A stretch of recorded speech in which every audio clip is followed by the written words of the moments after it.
I thought being early and first to market was an advantage. Instead, it was the reason I failed. This mistake cost me $500,000 and one of my first startup products, and the worst part, I see founders making it every single day. I call it the innovator's bias, believing that if you build it, they will come, but that only works in the movies. Today, I'll show you the evidence ladder, the exact framework to make sure you're building something people actually want. And so it's 2004, and I'm 2 years into building 6 Degrees.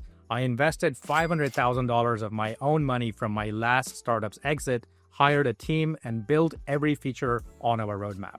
Then launch day arrives, and we send it to our 1,000-person waiting list. Day 1, we get a few hundred signups, but by day 30, we have just a handful of people left using the product, and no one is paying. 2 years of work, $500,000 spent, and nobody wanted what we built. The worst part, early warning signs were everywhere. I just refused to see it. When we interviewed potential customers while we were building the product, they all said the same thing. This sounds really interesting. Not I need this now, not how much it costs, just interesting. I convinced myself that interesting meant they liked what they saw and that when we actually got to build out the product, they'd surely buy it and use it. I was wrong. And it wasn't until a few years down the road that I truly understood why. What people say they'll do seldom matches up with what they actually do. That's also when I coined the term the innovator's bias. Like other cognitive biases cloud our thinking with false beliefs. A common false belief that many founders have is believing that our innovative idea is so revolutionary that normal rules don't apply to us. Nobody's done before, we proudly say, but here's the truth. If nobody's done it before, there's usually a good reason for that. The innovator's bias shows up, I find, in 3 ways. Number 1, solution-first thinking. We fall in love with our solution before understanding the problem. I was so excited about 6 Degrees technology that I never searched for real underlying problems worth solving. The counterintuitive insight here is that customers don't care about your solution, but their problems. Number 2, stealth mode delusion. We work in secret, afraid someone will steal our idea. I did that for 2 years. Meanwhile, nobody even knew we existed. The counterintuitive insight here is that ideas are shaped and evolved through continuous sharing and feedback loops with customers, not by practicing stealth. Number 3, the killer feature fallacy. We think if we just add one more feature, customers will finally get it. But features don't create demand, it's problems that do, and we are back to love the problem, not your solution. The innovator's bias blinds us to the most important question: is anyone desperately looking for what you're building? This is where the evidence ladder comes in. After 6 Degrees failed, I developed the evidence ladder, which is made up of 4 levels of customer validation that reveal if you have real demand. Level 1 is stated interest. This is where you hear things like, that sounds really cool, I'd probably use that, or interesting idea, come back in 6 months.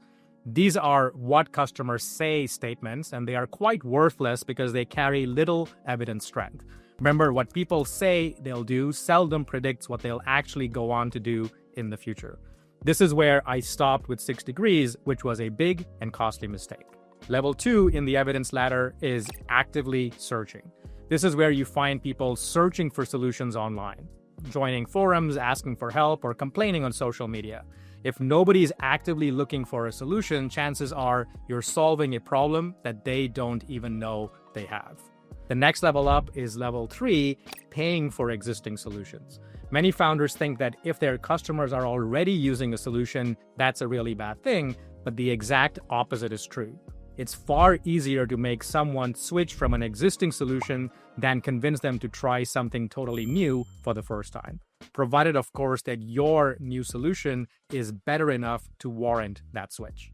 And the other reason that this is higher up on the evidence ladder is that when people are already paying for bad solutions, they'll happily transfer at least that much money to you for a much better solution.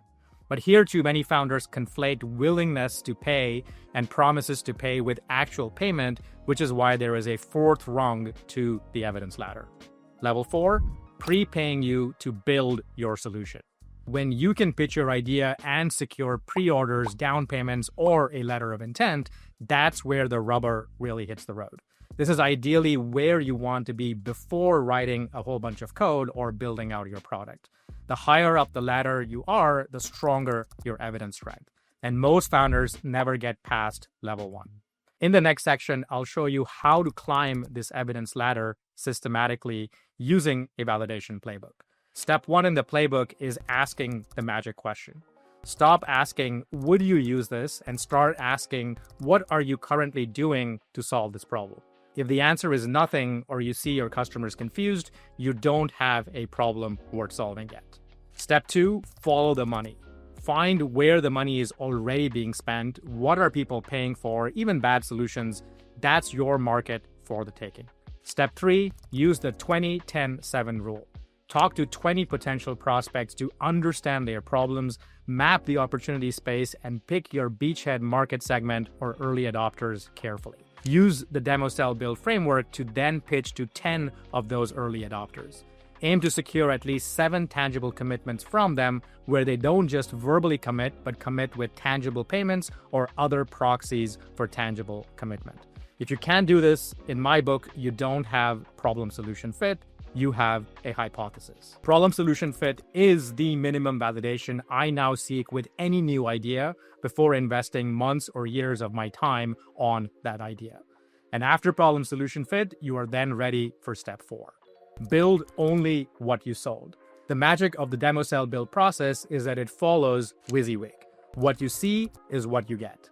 You only get to build what you showed customers who pre-purchased your product and nothing more. You don't have to guess or worry about scope creep. Your goal is simply to deliver on the exact promise you made, and if you get to do that, you get to keep those customers, which is the next major milestone to aim for: solution customer fit. Think of solution customer fit as a small-scale version of product market fit. If you can't make your first 10 carefully handpicked early adopters happy, how are you going to make hundreds or thousands of other people happy? The innovator's bias cost me $500,000, 2 years of my first solo startup product, but it taught me something invaluable. Innovation isn't just about being first, it's about being right. Right problem, right solution, right timing, and right market. The innovator's bias fools us into thinking we are special. The evidence ladder tells you the truth. If you want to avoid my $500,000 mistake, consider checking out the Business Model Design Challenge below, where I cover several more hard-earned lessons, pitfalls, and antidotes for avoiding them. And watch this video next on the 7 costliest mistakes first-time founders make for a preview of these pitfalls and how to proactively reduce your downside. Thanks for watching, and until next time, take care.